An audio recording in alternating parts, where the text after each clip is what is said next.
उर्दू गजल पेश खिदमत है, मतला अर्ज है।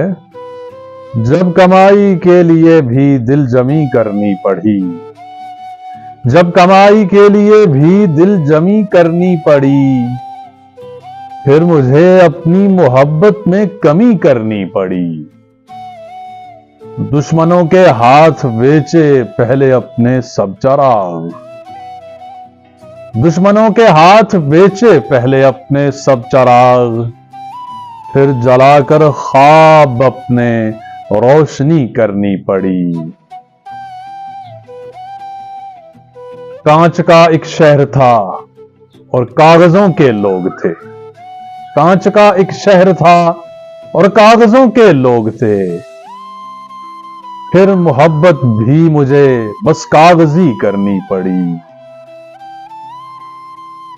जिंदगी की हर घड़ी में मौत जब पलने लगी, जिंदगी की हर घड़ी में मौत जब पलने लगी, बाप और बच्चों को मिलकर खुदकुशी करनी पड़ी। सोच के सहरा में हम एहसास की चादर लिए, सोच के सहरा में हम एहसास की चादर लिए, और क्या जब वाद करते शायरी करनी पड़ी।